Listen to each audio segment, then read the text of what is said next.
Hello bachcho, let's read this question. The question says for the estimation of nitrogen 1.4 gram of an organic compound was digested by Geldar's method and the evolved ammonia was absorbed in 60 ml of M by 10 sulfuric acid. The unreacted acid required 20 ml of M by 10 sodium hydroxide for complete neutralization. The percentage of nitrogen in the compound is option A है 5%, option B है 6%, option C है 10% और option D है 3%. The key concept for this question is Geldar's method. Geldar's method से basically हम लोग क्या करते हैं? बेसिकली हम लोग क्वांटिटेटिव एस्टिमेशन करते हैं किसका? नाइट्रोजन का, राइट? कैसे करते हैं? सी फर्स्ट स्टेप होता है जो हमारा ऑर्गेनिक कंपाउंड होता है उसको ट्रीट करते हैं हम लोग H2SO4 से, राइट?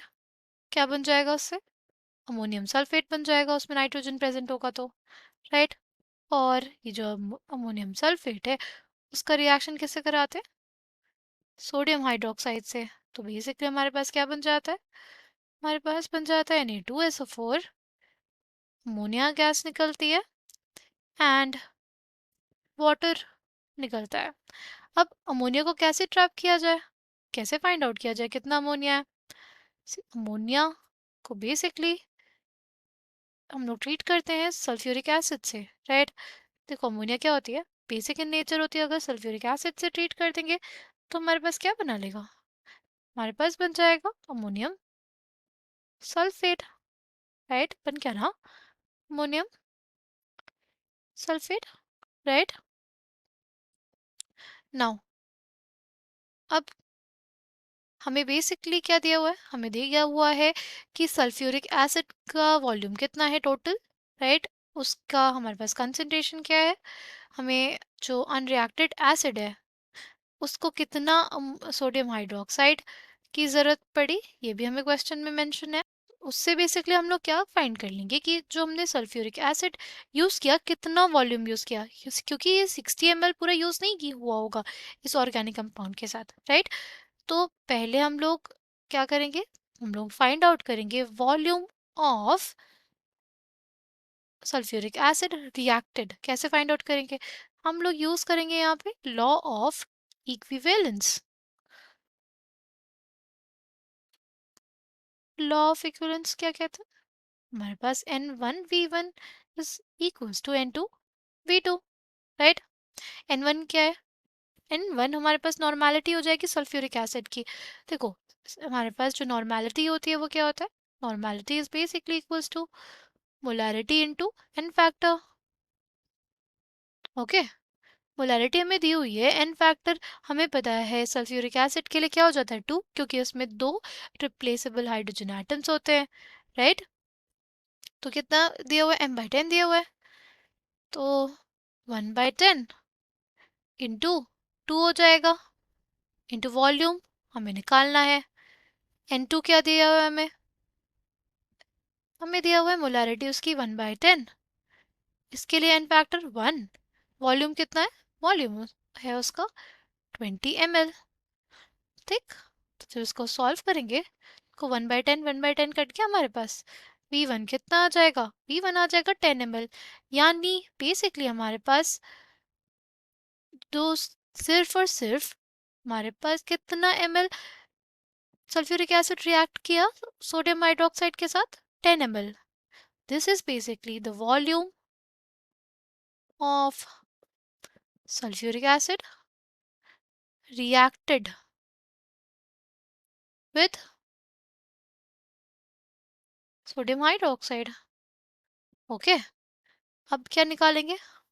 अब हम लोग लिखेंगे कि volume of unreacted sulphuric acid कितना हो जाएगा? जो टोटल वॉल्यूम था कितना था? 60 ml. 60 ml माइनस 10 ml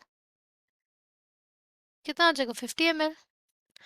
हमें पता है कि मोलैरिटी कितनी है इसकी? मोलैरिटी कितनी है?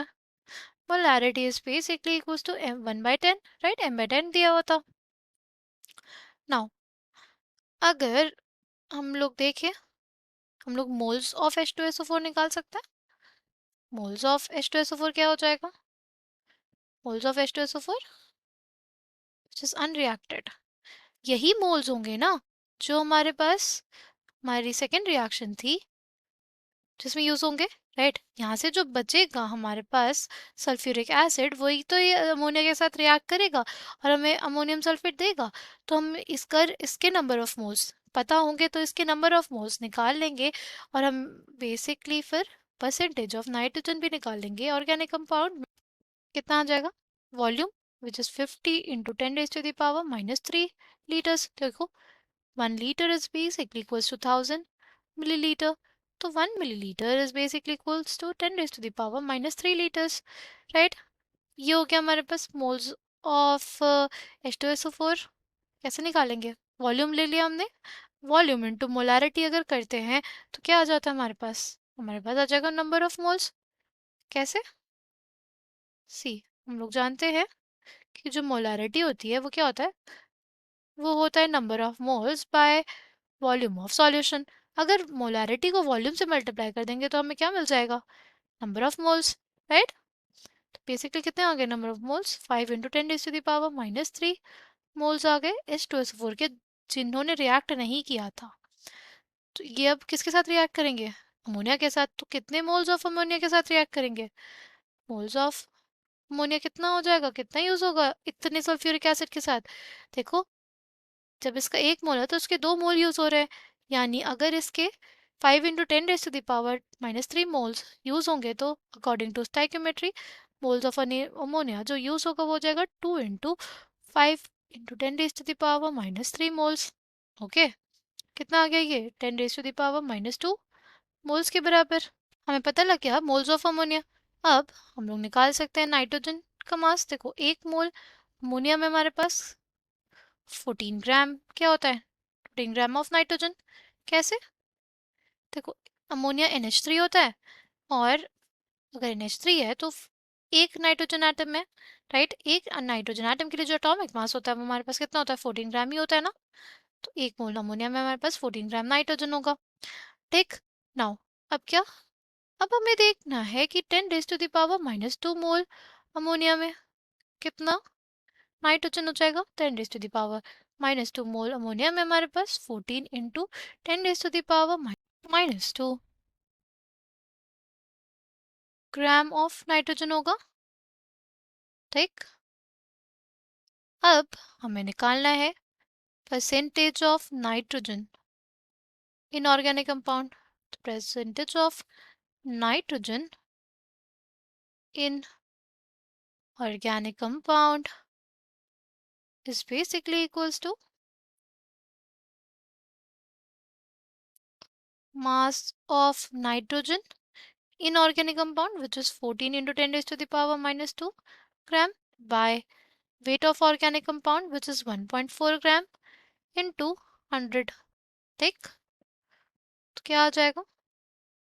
10⁻² से 100 कट जाएगा हमारे पास, क्या आ जाएगा? 140 बाय 14, राइट। डेसिमल हटा दिया था हमने, कितना आ गया ये? 10%।